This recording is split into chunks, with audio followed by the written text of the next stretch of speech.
Wesh les potes, c'est Washo. Je suis super content de vous retrouver pour cette vidéo. Et aujourd'hui, on va tester 4 ballons. Je vais noter chaque ballon sur 10 et sur 3 critères. Donc le toucher de balle, les effets et la puissance. Donc mon but à la fin, ça va être de vous donner un classement pour vous dire quel ballon j'ai préféré. Et ça pourra peut-être vous aider à en choisir un. Donc je vous propose de commencer directement avec le premier critère. C'est parti. On commence donc avec le toucher de balle, donc pour moi c'est l'élément essentiel. J'ai préparé un petit circuit, donc je vais faire 2 tours pour chaque ballon. Et à la fin, je vous dirai ce que j'en pense. Donc c'est parti.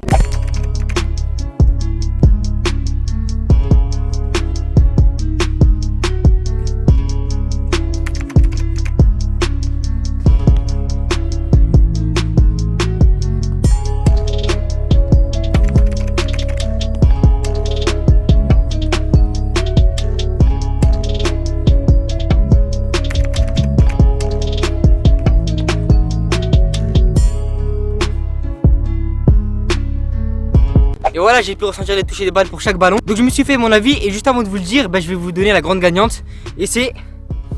Tada! La Kipsta. Je vous dirai à la fin pourquoi c'est celle-là que j'ai choisi. D'abord je vous parle des autres. Tout d'abord la U-Sport. Alors celle-là j'ai bien aimé, il y a des grips, donc c'est des petits trucs qui ressortent de la balle pour que ça accroche mieux. Et franchement ça marche bien. J'ai une bonne sensation quand je la conduis, donc franchement celle-là je la valide. Donc sur 10, celle-là je lui mettrai 7,5. On passe maintenant à la Hummel, donc celle-là elle est plus légère et ça se ressent directement. Par rapport au toucher de balle, j'ai bien aimé, vu que c'est un peu plus léger, je trouve que c'est un peu plus maniable. Par contre il y a un défaut, il n'y a pas de grip et la balle elle glisse beaucoup. Je mets la note de 6 sur 10. On passe à présent à la Nike, donc celle-là franchement c'est la même chose que pour la Hummel. Elle a pas de grip. Elle est plus légère que la U-Sport et j'ai ressenti la même sensation qu'avec la Hummel. C'est pour ça que celle-là je lui mets la note de 6 sur 10 également. Et enfin on passe à la Kipsta. Pourquoi c'est elle que j'ai choisi pour la première place? Tout simplement parce qu'elle combine les avantages de toutes les autres balles. Elle est légère comme la Hummel et comme la Nike et c'est vraiment quelque chose que j'aime beaucoup parce que ça permet de manier la balle beaucoup plus facilement. Et en plus de ça elle a des grips comme la U-Sport, donc ça permet vraiment d'accrocher la balle. Elle est légère, elle est maniable, franchement elle est parfaite. On va passer à présent aux frappes, donc plus particulièrement les effets, donc les enroulés, les extérieurs, etc. Mais juste avant de commencer, si vous kiffez la vidéo, n'hésitez pas à mettre un petit pouce bleu, ça m'aiderait beaucoup. Si vous voulez que je fasse d'autres vidéos pour tester d'autres balles, n'hésitez pas à me le dire et je vous propose de commencer directement, donc c'est parti.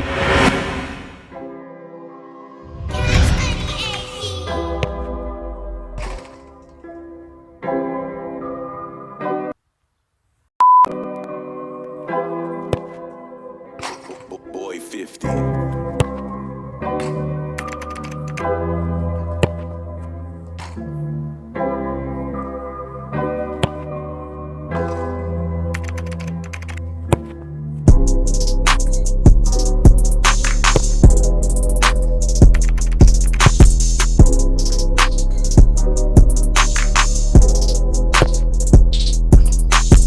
J'ai pu frapper avec toutes les balles et je me suis fait ma petite idée. Donc pour moi la meilleure balle pour faire de beaux effets, c'est la U-Sport. Comme avant, on va la laisser de côté, on parlera d'elle à la fin. On commence donc par la Kipsta. J'ai bien aimé ses effets, mais je trouve qu'il manque encore un petit truc. Peut-être que c'est la légèreté de la balle qui fait ça, je sais pas. Mais en gros, ses effets sont beaux, mais ça pourrait être un peu mieux quand même.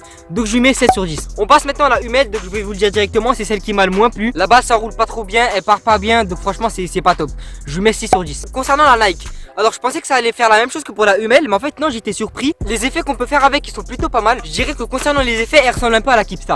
Donc celle-là, je vais lui mettre 7 sur 10 également. Et enfin, on passe à la grande gagnante, donc la U-Sport. On peut vraiment faire tout type d'effets, autant les intérieurs et les extérieurs que le knuckleball. Donc si vous voulez un ballon parce que vous voulez vous entraîner au coup franc, etc., je vous conseille vraiment celle-là. On passe maintenant au dernier critère, donc la puissance. C'est tout simple, je vais mettre des grosses mines et on verra celle-là qui parle le mieux selon moi. Mais juste avant de commencer, je vous mets le mot mystère. Donc mettez hashtag ballon en commentaire. Comme d'hab, si vous le mettez, ça veut dire que vous avez vu la vidéo jusqu'à la fin. Et ça fait plaisir. Voilà.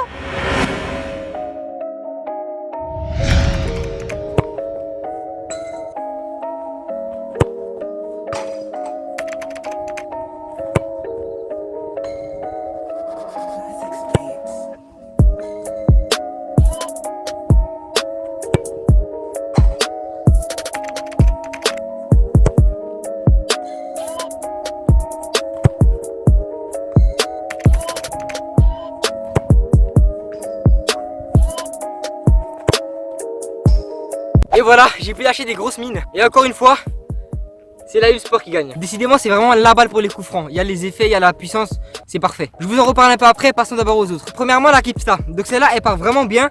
Le petit problème par contre, c'est qu'elle a tendance à s'envoler. Donc pour la Kipsta, je lui mets la note de 7 sur 10. Pour la Hummel, je lui mets la note de 5 sur 10. Pourquoi 5? Tout simplement parce qu'elle a le même problème que la Kipsta, donc elle monte beaucoup. On passe à la Nike, celle-là il n'y a pas de problème par rapport au fait qu'elle monte ou quoi. Le truc par contre qui est vraiment un gros problème, c'est qu'on a du mal à mettre de la puissance. Donc pour les frappes en puissance, celle-là, non, c'est pour ça que je lui mets la note de 5,5. Et enfin, on passe à la dernière, la grande gagnante. J'ai beaucoup aimé frapper en puissance avec. Elle part vraiment vite, elle a de la puissance et elle est fluide. Et c'est pour ça que je mets la note de 8 sur 10. On se retrouve donc avec ce tableau des scores. Comme vous le voyez, c'est la Uhlsport qui occupe la première place. Elle est suivie de très près par la Kipsta. Puis un peu plus loin, nous retrouvons la Nike puis la Hummel. La plupart des points qu'a obtenu la Uhlsport est grâce au coup franc. Donc si vous voulez une balle pour jouer avec vos amis, etc., je vous conseillerais plus la Kipsta car elle est vraiment hyper bien pour des matchs par exemple. Par contre, si vous préférez faire des coups francs, je vous conseille la Uhlsport. Une dernière chose, je n'ai pas pris en compte le prix des ballons. La Kipsta coûte 25 € alors que la Uhlsport coûte 30 €. Donc là aussi, il faudra réfléchir à ce que vous voulez vraiment. Et voilà les potes, c'est la fin de la vidéo. J'espère qu'elle vous aura plu. Je vais essayer de pas tomber moi déjà. Si la vidéo vous a plu, n'hésitez pas à mettre un petit pouce bleu, ça m'aiderait énormément. Donc merci beaucoup à tous ceux qui le feront. N'hésitez pas à vous abonner et à activer la cloche. Si vous voulez une autre vidéo où je teste d'autres ballons, cette fois-ci un peu plus récent, parce que celui-là et celui-là, je vous avoue qu'ils datent un petit peu. N'hésitez pas à me le dire en commentaire en me mettant hashtag autre épisode. Et sur ce, je vous dis à la fois pro, c'était Washow. C'était dangereux ça quand même. Never know when someone come and try to take my life. I'll be sleeping with the 45 like every night. In the whip, I pray to God I don't see flashing lights.